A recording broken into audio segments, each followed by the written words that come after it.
Kao što je to slučaj u Bosni i Hercegovini sa Republikom Srpskom, većina ruskog utjecaja u Moldaviji stiže iz Transnistrije i Gaugazije. Dvije su to separatističke regije u kojima Moskva ima snažan utjecaj, a posljednja kriza sa gasom i druge političke prilike u Moldaviji pokazale su koliko taj utjecaj Moldaviju odmiče od Europske unije. Moje ime je Enes Hodžić i kao novinar Detektora nedavno sam putovao u Moldaviju. Ova zemlja ima brojne sličnosti sa Bosnom i Hercegovinom i zato sam u glavnom gradu Kišnjevu htio da vidim kakva budućnost može čekati našu zemlju na osnovu moldavskog iskustva. Ruske taktike koje danas vidimo u Moldaviji otkrivaju šta nam to prijeti u europskoj budućnosti Bosne i Hercegovine. Prošlogodišnji predsjednički izbori i referendum u Europskoj uniji najbolje su pokazali snagu ruskog utjecaja u Moldaviji, a analitičari upozoravaju da borba sa dezinformacijama tek počinje. Never think that Russia would not do something. Because we always thought of Russia as this very calculated, and after what happened in Ukraine, nothing is off the table. They could be doing something that would be like baffling, but they do it because they want chaos, and they don't necessarily calculate the results. Ruski utjecaj nije vidljiv samo u moldavskim medijima. Na ulicama Kišnjeva ruski jezik često ćete čuti dok hodate bilo kojim dijelom grada, a taksiji nose oznake ruskih korporacija. Naši sagovornici pojašnjavaju kako upravo takvim utjecajem na nešto iz svakodnevnog života proruski faktori u Moldaviji pokušavaju kreirati pozitivnu sliku o Ruskoj federaciji.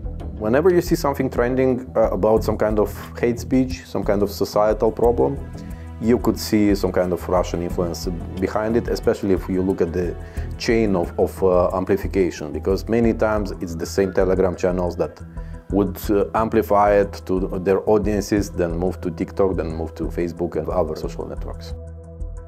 Osim dezinformacija i plašenja građana ratom koji bi se iz Ukrajine mogao preliti na teritoriju Moldavije, hakerski napadi na institucije, političare i građane te lažne dojave o bombama sve su češći mehanizmi za destabilizaciju zemlje. Ove metode viđene su i u drugim zemljama, uključujući i Bosnu i Hercegovinu. We see this as a mechanism to put pressure and to create social unrest and social anxiety, to create this tension in the affected population. Dezinformacijske kampanje u ovoj zemlji vješto koriste svaku vrstu razlike koja može postojati kako bi dodatno produbili podjele u društvu. Mitovi kako će Europska unija donijeti zabrane jezika ili promjene zakona šire se i često su korišteni u političkim kampanjama. There are a lot of propaganda and lot of myths that Europe will bring the lesbians or gays, Europe will ban to cut the pig, or Europe will ban some national regulation or ban to speak your native language. Manjinske zajednice često postaju mete takve propagande. Jedna takva zajednica bila je žrtva lažnih dojava o bombama, a smatraju kako su upravo proruski akteri na takav način pokušali da ih uplaše. It was for the first time when it was a bomb alert during our activities, but it was just before the referendum. Moldavija i Bosna i Hercegovina suočavaju se sa sličnim izazovima. I dok se izbori bliže, mnogi se pitaju šta je sljedeće.